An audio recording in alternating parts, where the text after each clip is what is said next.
let's talk about the pictures you should never share of your kids online. And remember to stick around to the end because I always leave tips and resources you don't want to miss. Trust me.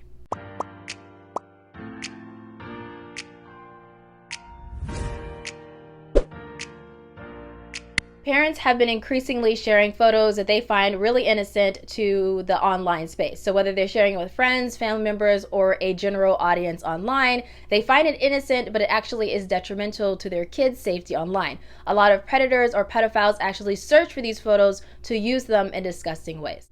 I'm CyberFareedah. I'm an award-winning Forbes 30 Under 30 honoree for my work in helping you protect your kids online. And I've seen time and time again predators and pedophiles taking things that you find innocent and posting them on different sites or using them for identity theft or any other type of crazy thing online. So in this video, I'm going to get into a couple of pictures that you do not want to post online, and a lot of them might surprise you as a parent because they seem so innocent. We might know don't post bath time photos, but you may not know other tips. So please make sure that you're sticking around to the end because you really do not want to miss this. The number one photo that we all know about is bath time photos. So if your kid is taking a bath, whether they're young, typically we don't post pictures of your older kid, but we do that for younger kids or newborns, or they're a couple of months old, or maybe 1 to 2 years old and they're having bath time and they said something really funny, or you put something in the bathtub and something really crazy happened, and so you want to share it online because it's a really innocent moment. It's really cute, it's very funny, and for most people in the world that are not disgusting human beings, it actually is funny and cute, and we move on with our day. But that's not the case with predators and pedophiles. They actually search for accounts like this. So if you're using certain hashtags like hashtag bath time or those type of things, it's easier for them to find these pictures or videos of your kids, and they use those pictures for child sexual abuse or exploitation materials, and you do not want that to be in the hands of someone that does not mean well for your kids. So that is one of the first photos you should not be putting online. Similarly,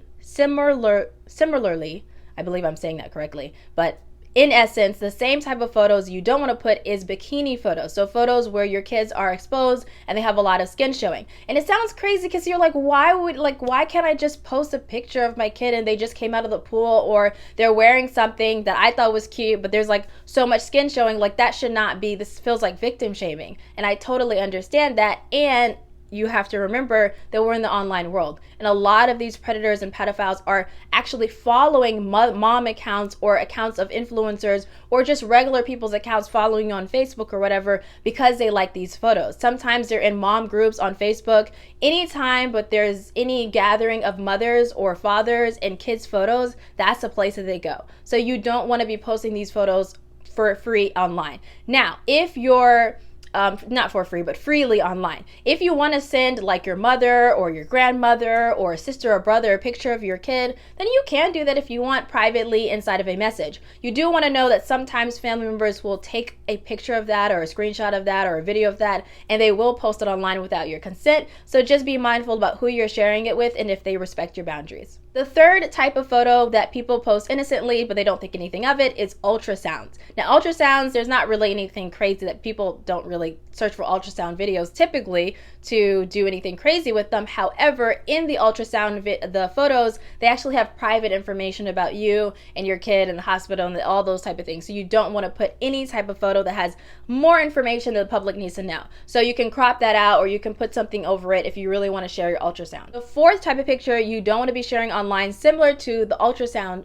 pictures, is pictures with information on them. So say like if your kid has the first day of school and they have the school logo if they're going to a private school or something like that, or you have a picture of your kid's report card because they got really good grades and you're really happy with that, or they didn't and you're trying to share like, hey, my kid is failing in this class, I need help, etc., etc. If you're doing those type of things, make sure that whatever you're posting does not have identifying information so that we know that, oh, this family goes to this school, this is their teacher, this is their doctor, this is their babysitter. So anytime there's information that can pinpoint something that could put your family's privacy and your kids' privacy in danger, be aware of that. Little addition to what I just said for the picture number 4 that you do not want to be sharing is street names. So if you're taking a photo and it's a family photo and behind you is like a street name and you're like, oh, every Sunday we go to this ice cream shop or whatever it is, be mindful of that, because now someone who wants to track your family or stalk your family knows what stores and what places you go to consistently. So street names are one thing. Also, sometimes times people will know where you are based off the location.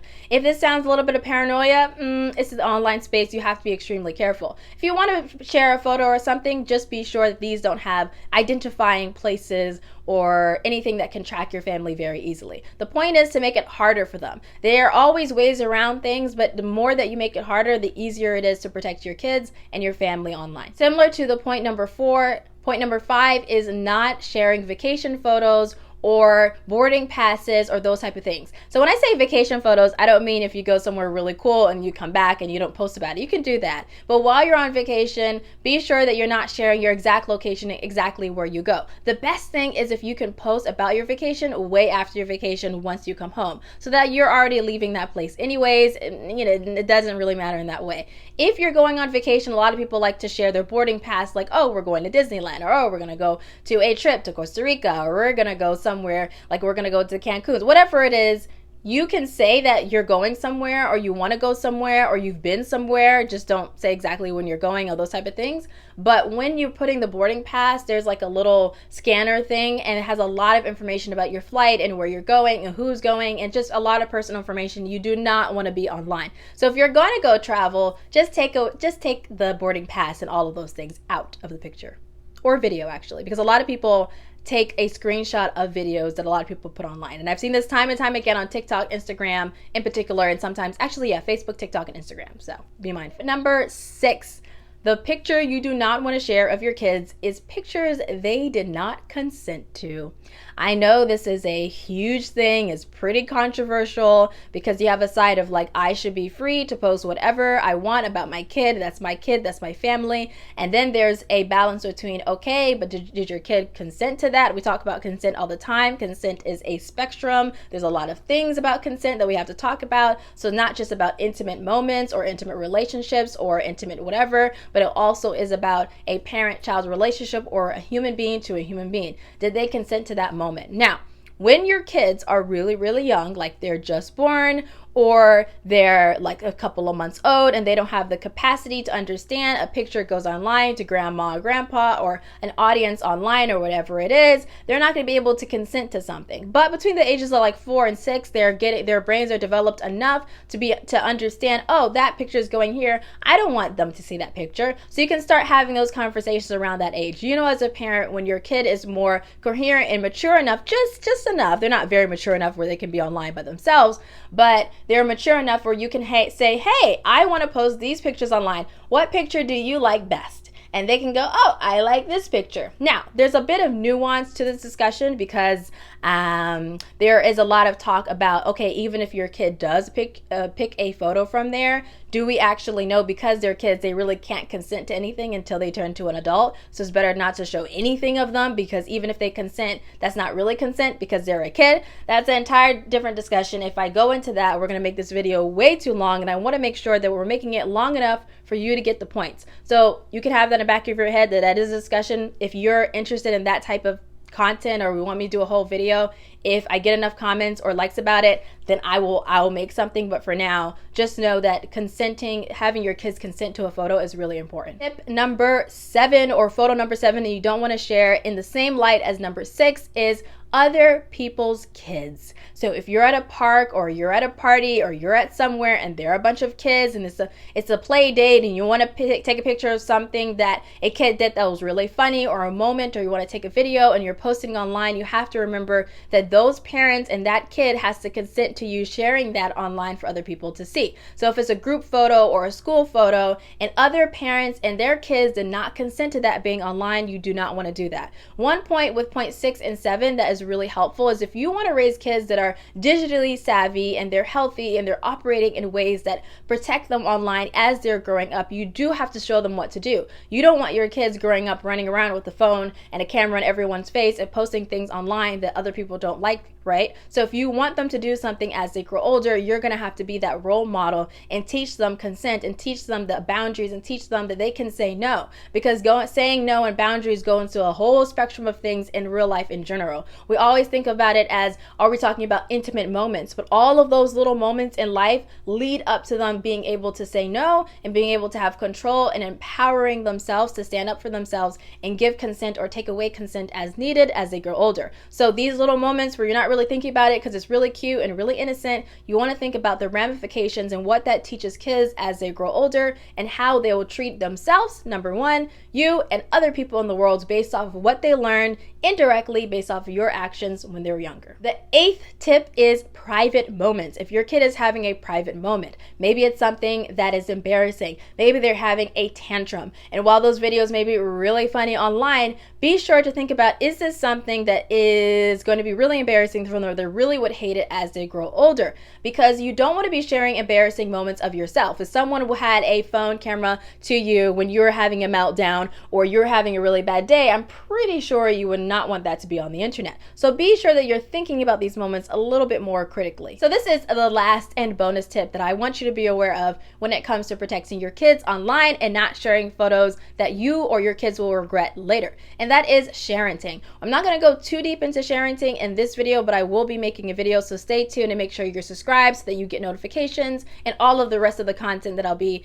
posting online about you protecting your kids in digital age. Sharenting is when parents are sharing a lot of information about their kids online. The way too much information that leads to predatory behavior, pedophilic behavior, or identity theft. Now, is that your fault? Like we're not victim blaming and victim shaming. However, we want to empower ourselves with the knowledge, the tools, the tips, the advice, the resources, and the action to take to protect your family one by one. So please think about your kids as human beings. If you don't want that to happen to you, don't do it to them. If you don't want a crazy, embarrassing moment to be filmed, don't do that to them. Involve them in the process. Allow them to have autonomy